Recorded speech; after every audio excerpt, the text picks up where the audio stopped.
Assalamualaikum warahmatullahi wabarakatuh. Selamat pagi dan salam sejahtera. Yang saya hormati Bapak Ibu Asesor Sertifikasi Dosen. Perkenalkan, saya Kurniadi Prasetyo SHM Hum. Saya dosen di Fakultas Hukum Universitas Yosudarso. Pada kesempatan ini, saya akan menyampaikan beberapa hal terkait proses pengajaran mata kuliah yang saya ampu, yaitu hukum pidana. Untuk menunjang pelaksanaan pengajaran dengan menggunakan metode DIA atau Delivery, Interaction, and Assessment, terlebih dahulu saya sampaikan yang pertama, deskripsi mata kuliah hukum pidana. Pada mata kuliah hukum pidana, mahasiswa akan belajar teori, asas-asas, dan hukum pidana positif di Indonesia. Sehingga selanjutnya mahasiswa bisa menganalisis kasus-kasus pidana beserta fenomenanya di masyarakat. Selanjutnya, capaian pembelajaran atau CPL dari mata kuliah hukum pidana ini adalah yang pertama, menguasai dasar-dasar ilmu hukum material, hukum formil, penalaran hukum, dan argumentasi hukum. Kemudian yang kedua, mengembangkan pemikiran logis, kritis, sistematis, dan kreatif dalam melakukan pekerjaan yang spesifik di bidang keahliannya, serta sesuai dengan standar kompetensi kerja. Kemudian yang ketiga, mampu untuk mengkonstatir, mengkualifisir, mengkonstituir, dan mengeksekutoir. Kemudian capaian pembelajaran mata kuliah atau CPMK dari hukum pidana yang pertama adalah mahasiswa mampu untuk menjelaskan dan menganalisis kasus-kasus pidana yang terjadi. Yang kedua, mampu menganalisis kasus dengan aturan hukum yang terbaru atau KUHP yang terbaru. Kemudian yang ketiga, mampu untuk memberikan solusi atas perkara pidana yang terjadi. Adapun penjabaran CPMK sebagai berikut, mahasiswa akan mengenal ruang lingkup hukum pidana melalui contoh-contoh. Kemudian memahami sistem berlakunya KUHP, mampu menentukan kapan seseorang dapat dipidana, memahami sanksi-sanksi yang diatur dalam KUHP dan syarat-syarat berlakunya, kemudian memahami pengurangan hukuman yang berlaku di KUHP, memahami pemberatan hukuman yang berlaku di dalam KUHP, kemudian memahami makna daluarsa, dan mampu menjelaskan pemberatan, pengurangan, dan penghapusan hukuman. Proses perkuliahan mata kuliah hukum pidana kami lakukan secara tatap muka langsung atau offline dan daring atau online. Kami melakukan daring dengan alasan fleksibilitas waktu dan tempat, mahasiswa dan dosen tidak harus berada di lokasi yang sama, dan biasanya karena dosen sedang melakukan penelitian atau sedang ada tugas atau dinas luar, atau mahasiswanya sedang ada kegiatan atau kepentingan mendesak di luar kampus. Metode atau model pembelajaran yang kami lakukan adalah metode belajar yang dapat mendorong interaksi dan kolaborasi, yaitu yang pertama metode ceramah. Ceramah ini meresitasi atau merefresh materi pada perkuliahan sebelumnya dan menyampaikan materi selanjutnya. Yang kedua, studi kasus. Dalam studi kasus, mahasiswa saya berikan kasus nyata atau fiksi untuk dianalisis, di mana mereka harus mengidentifikasi masalah, menerapkan prinsip-prinsip hukum, dan mencari solusi. Ini membantu mahasiswa mengembangkan kemampuan analisis, pemecahan masalah, dan penerapan hukum dalam konteks yang lebih luas. Kemudian, kami juga melakukan diskusi kelompok kecil atau small group discussion. Diskusi kelompok ini dengan maksud memungkinkan mahasiswa untuk bertukar pikiran, berbagi perspektif, dan belajar satu sama lain. Diskusi ini difokuskan pada studi kasus, isu-isu hukum terkini, atau topik yang lebih luas. Kemudian kami juga melakukan simulasi pengadilan atau peradilan semu atau moot court. Ini bertujuan untuk memberikan pengalaman praktis dalam proses peradilan. Mahasiswa dapat berperan sebagai pengacara, hakim, atau saksi, sehingga mereka dapat memahami dinamika persidangan dan nantinya menerapkan keterampilan hukum dalam konteks yang nyata. Kemudian kami juga melakukan pembelajaran berbasis masalah, problem based learning. Model ini menempatkan mahasiswa pada posisi untuk memecahkan masalah hukum yang kompleks. Jadi mereka atau mahasiswa harus mencari informasi, menganalisis situasi, dan mengembangkan solusi berdasarkan pengetahuan yang mereka peroleh. Kemudian kami juga melakukan Clinical Legal Education atau CLE, di mana memberikan pengalaman belajar di luar kelas melalui kegiatan seperti penyuluhan hukum, pendampingan hukum, dan penelitian kasus. Ini memungkinkan mahasiswa untuk bisa menerapkan pengetahuan hukum mereka dalam konteks masyarakat, mengembangkan keterampilan praktis, dan memahami dampak hukum pada kehidupan nyata. Kami juga melakukan metode debat, karena debat ini dapat melatih kemampuan mahasiswa untuk berargumentasi, berpikir kritis, dan kemampuan berbicara di depan umum. Sistem penilaian mata kuliah hukum pidana ini, yang pertama, aktivitas partisipatif sebesar 62,5%, kemudian tes yang terdiri dari UTS dan UAS sebesar 37,5%. Demikian hal ini kami sampaikan. Selanjutnya akan saya sampaikan video proses pembelajaran di kelas. Terima kasih. Assalamualaikum warahmatullahi wabarakatuh. Assalamualaikum warahmatullahi wabarakatuh. Selamat pagi semuanya. Pagi. Ya, apa kabar? Baik. Baik semua ya, sehat-sehat semua. Alhamdulillah. Hari ini kita ketemu lagi perkuliahan mata kuliah hukum pidana. Ya, hari ini adalah pertemuan ke berapa? Kedua. Ya. Sebelum kita membahas materi untuk pertemuan kedua, saya pengen refresh dulu. Ya, saya pengen tahu dulu apakah kalian pada saat materi pertemuan pertama itu sudah sangat paham. Ya, saya refresh sebentar. Di pertemuan pertama di minggu yang lalu kita bahas ruang lingkup hukum pidana. Ya, saya pengen tahu dulu apa saja ruang lingkup hukum pidana. Siapa yang bisa jawab? Silakan. Saya, Pak. Ya, silakan Arina. Ruang lingkup hukum pidana ada dua, yaitu material dan formil. Oke, material dan formil. Ya. Ya, benar? Teman-teman yang lain? Betul ya, material dan formil. Nah, pertanyaan selanjutnya, apa maksud dari hukum pidana material dan apa maksud dari hukum pidana formil? Siapa bisa menjawab? Ya, lagi, Pak. Hukum pidana. Gantian ya? Ya, nggak apa-apa, gantian. Silakan Mas Galung. Untuk hukum pidana material itu mengatur tentang tindakan atau perbuatan apa yang termasuk menjadi hukum menjadi tindak pidana.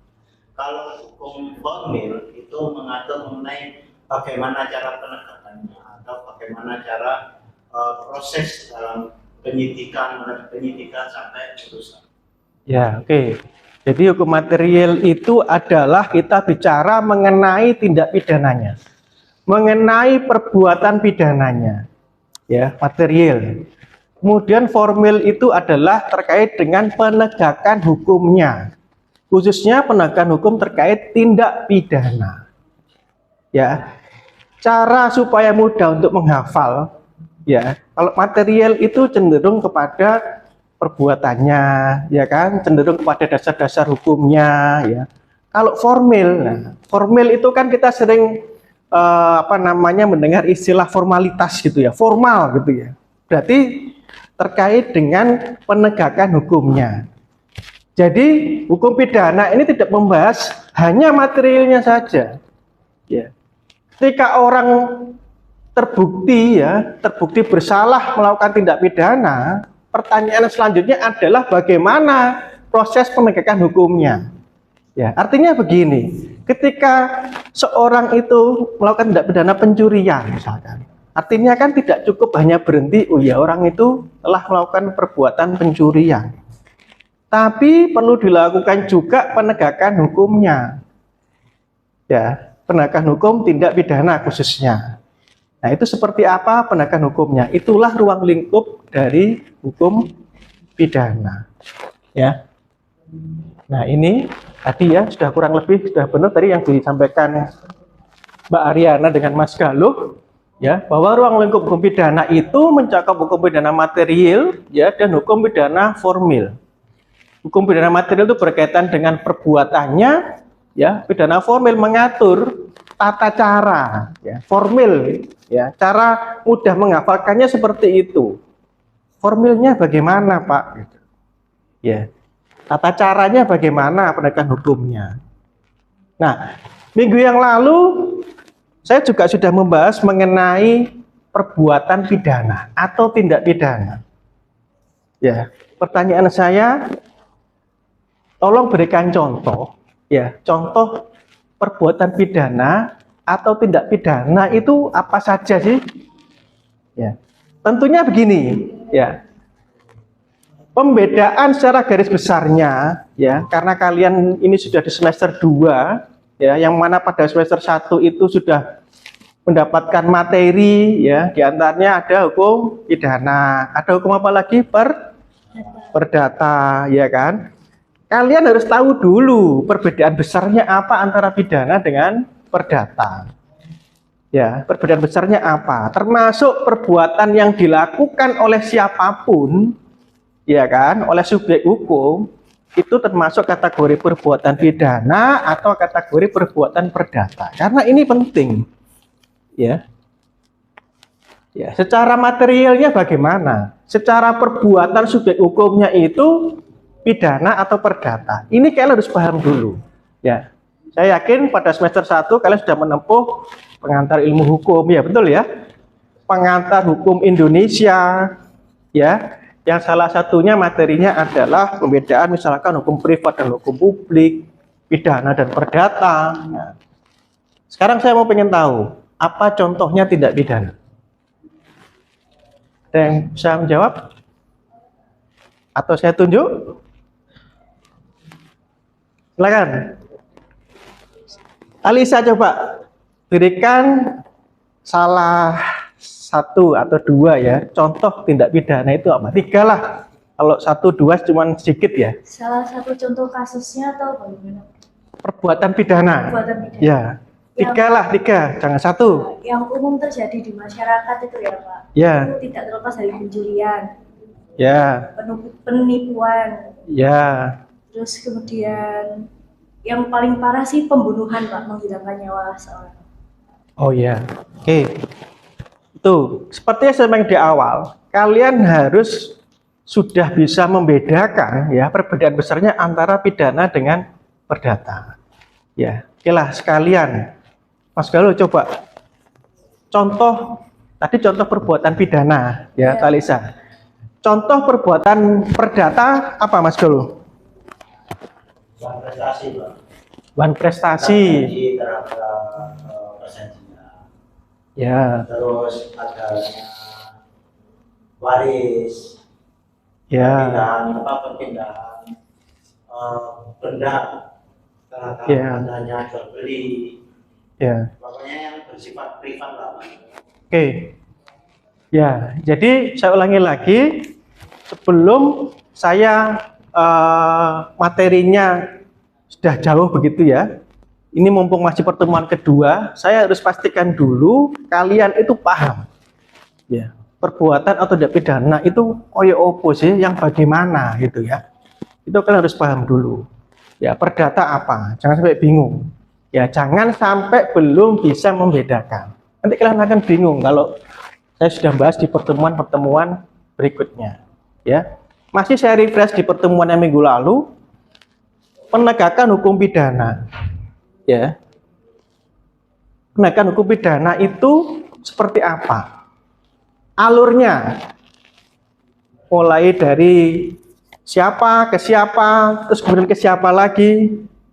Ada yang bisa menjawab? Ada yang bisa menjelaskan? Ya, silakan Mas. Tergantung dari deliknya Pak. Kalau deliknya dari aduan, nanti harus ada laporan dari masyarakat yang dirugikan atas tindak pidana tersebut. Laporan tersebut dilaporkan kepada kepolisian, lalu diajukan sebuah penyelidikan. Setelah penyelidikan naik lagi penyidikan. Setelah penyidikan nanti naik lagi kalau sudah di 21, nanti naik ke kejaksaan, dilakukan penuntutan, persidangan, dan putusan. Ya, jadi intinya tata cara penegakan hukum pidana itu ya, instansi apa saja yang terlibat di dalamnya ya. Yang pertama siapa tadi? Polisi. Ya, setelah itu dilimpahkan ke jaksa. Kemudian ke pengadilan. Ya, itu diingat-ingat cuma 3 saja ya. Polisi, jaksa, pengadilan. Dalam hal ini hakim atau majelis hakim. Ya. Ini juga yang membedakan ya, di semester 1 saya yakin kalian sudah paham mengenai hukum privat dan hukum publik. Ya, kalau privat itu perdata, person to person, ya kan? Kalau pidana itu sudah melibatkan negara. Publik itu sudah melibatkan negara. Salah satu contoh hukum publik ya, hukum pidana ini. Ya. Negara terlibat ya. Dari yang tadi ya, polisi, jaksa, gitu kan. Kalau perdata ya, kalaupun subjek hukumnya itu ya, kalaupun subjek hukumnya itu misalkan seorang polisi. Ya. Polisi menjual rumah. Ya, polisi menjual rumah kepada seseorang yang lain, warga sipil lah ya. Nah, memang dia profesinya sebagai polisi, tapi perbuatan hukumnya adalah perdata. Ya, subjek hukumnya polisi, tapi kita lihat perbuatan hukumnya. Makanya poin pentingnya di sini adalah perbuatan yang termasuk tindak pidana. Jadi tidak semua perbuatan itu ya termasuk tindak pidana atau tidak perdata. Ya, tergantung apa yang dilakukan, tergantung unsur-unsur perbuatannya. Ya, ini penting. Jadi kalian harus paham dulu. Ya, kalau orang Jawa bilang itu jangan sampai jumbuh ya. Jumbuh itu pidana itu apa ya, perdata itu apa nah. Jangan sampai jumbuh dulu, harus benar-benar paham. Ya. Nah, kita lanjut untuk materi di pertemuan kedua. Nah,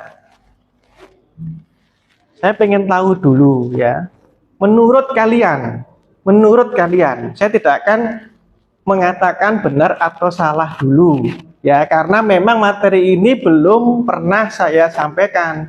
Memang materi ini saya sampaikan pada hari ini di pertemuan kedua. Ya, silakan kalau misalkan sudah punya bayangan sistem berlakunya KUHP. Sistem berlakunya KUHP itu bagaimana? Ada yang ingin berpendapat? Salah atau benar nggak apa-apa. Benar ya syukur, kalau salah tidak akan saya salahkan karena memang saya belum pernah menyampaikan. Silakan barangkali. Ya, Mas dulu. Kan RUU KUHP itu kan sudah disahkan sejak beberapa tahun yang lalu kan. Tapi kenapa kok masih pakai KUHP yang lama, pakai RUU Fast Track? Kenapa kok masih pakai itu? Kok nggak sudah disahkan dan sudah masuk berita acara lembaran berita acara negara, kok masih belum disahkan? Nah, itu masa berlakunya itu maksudnya itu gimana? Ya, jadi gini ya, kita sebagai orang hukum itu harus paham dulu, dan ini saya yakin di materi pengantar ilmu hukum atau pengantar hukum Indonesia sudah disampaikan. Ya, kalau secara pengertiannya secara pengertian dari kata rancangan, ya. Kira-kira definisi rancangan itu apa? Ya. Masih berupa rancangan, paham ya? Masih berupa rancangan. Ya, yang namanya rancangan ya pada saat itu ya Mas Galuh ya. Kalau memang itu ya mudahnya judulnya itu adalah masih rancangan KUHP, menurut kalian sudah bisa diperlakukan atau belum? Belum, karena masih rancangan. Nah, jadi sampai di sini paham dulu ya arti kata rancangan. Bahkan rancangan itu belum bisa dijadikan dasar hukum ya, terutama kalau misalnya ya kembali lagi penegak hukumnya kan polisi tadi ya, jaksa, hakim ya. Mulai dari polisi, mulai dari jaksa, mulai dari hakim tidak akan pernah mendasarkan hukumnya pada rancangan, tapi pada aturan yang sedang berlaku. Nah, pertanyaannya, peraturan yang sedang berlaku itu disebut dengan hukum positif. Ya. Jadi hukum positif itu peraturan apapun ya yang sedang berlaku di wilayah tertentu. Ya. Apa saja sih peraturan-peraturan itu yang kalian tahu? Dulu kalau zaman sekolah ya kan ada tata urutan peraturan perundang-undangan. Ya kan, mulai dari apa paling atas? Undang dasar, ya kan? Apalagi? Ya, terus undang-undang, terus Perpu, terus ya, terendah apa? Perda. Itu semua disebut dengan hukum positif. Hukum yang sedang berlaku di wilayah tertentu. Kalau di Indonesia, kalau perda itu ya di kota dan kabupaten tertentu. Tapi itu semua adalah hukum positif. Dan itu sudah bisa dijadikan dasar hukum. Ya, kalau masih bicara rancangan, ya, memang yang terbaru ini, ya, sudah disahkan ya Mas ya. Sudah disahkan KUHP yang baru.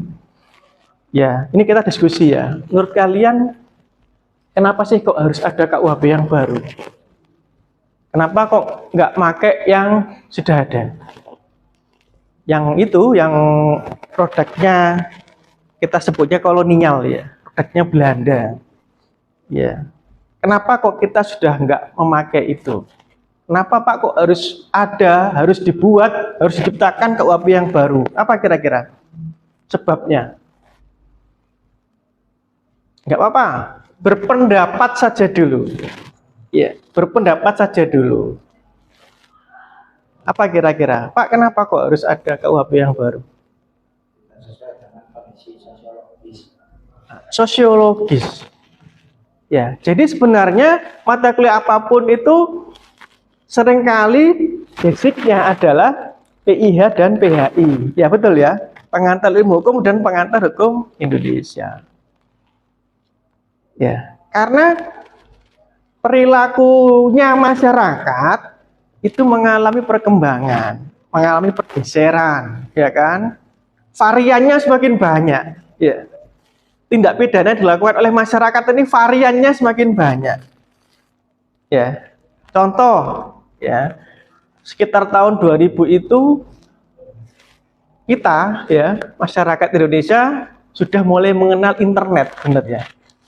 Ketika muncul internet itu banyak, bahkan ya mungkin katakanlah awal pas beberapa orang saja, lama-kelamaan banyak yang menggunakan fasilitas internet itu, ya sudah ada mulai medsos dan sebagainya.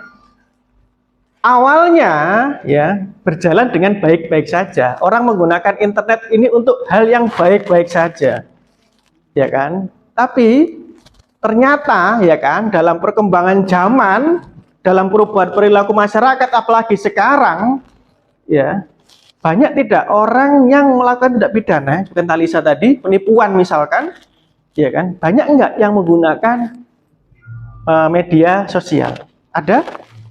Ada. Ya kan? Nah, bahkan pada saat itu kita sudah mulai mengenal internet, orang sudah mulai melakukan kejahatan di dunia maya, kita nyebutnya ya cybercrime ya. Kita belum punya undang-undangnya. Ya. Kita belum punya undang-undangnya. Kita belum punya ketika orang itu melakukan penipuan melalui media sosial, orang ini dikenain pasal apa begitu ya. Orang ini dikenakan pasal apa ya, undang-undang yang mana? Ya. Itulah salah satu contohnya kenapa harus ada KUHP yang baru. Contoh yang lain korupsi. Ya. Ada lagi apa? Tindak pidana yang bisa dibilang baru, teroris, ya. Ya, korupsi. Ya, makanya sekarang di kepolisian sampai ada bagian cyber. Ya, bagian cyber. Ya karena apa? Di polisi pun bagian cyber itu termasuk divisi yang baru ya kan? Karena apa? Karena perilaku masyarakatnya. Ya, varian tindak pidananya ini semakin berkembang, semakin banyak. Ya, orang semakin bisa melakukan penipuan itu enggak hanya penipuan biasa ya, tapi menggunakan media. Ya, ya banyak sekali artinya tindak pidana yang ternyata belum ada undang-undang yang mengatur. Ya, belum ada undang-undang yang mengatur, ya. Bahkan ya akhirnya sampai ada undang-undang khusus di luar KUHP. Ya kan? Lah kita semua meyakini undang-undang yang di luar KUHP ini dijadikan satu di dalam KUHP yang baru, ya. Nah itu tadi salah satu terobosan ya, yang saya sampaikan tadi ada undang teroris, undang-undang korupsi, undang-undang penyalahgunaan narkotik dan sebagainya. Di KUHP belum diatur secara detail. Makanya ada undang-undang baru. Nah sekarang ini ada KUHP baru yang tentunya isinya adalah, nah itu tadi, ya bisa dibilang mengakomodir tadi ya tindak pidana yang baru. Oke. Nah inilah sistem berlakunya KUHP. Telah digantikan oleh KUHP baru yang disahkan pada 6 Desember 2022 dan mulai berlaku. Nah kalau baca undang-undang yang lengkap ya, belakangnya itu juga dibaca. Oh Pak, berlakunya mulai 2 Januari 2026. Oke, saya kira pertemuan kedua ini cukup ya. Insya Allah kita mudah-mudahan bisa bertemu lagi pada pertemuan berikutnya. Ya, dari saya terima kasih semuanya. Selamat pagi. Assalamualaikum warahmatullahi wabarakatuh.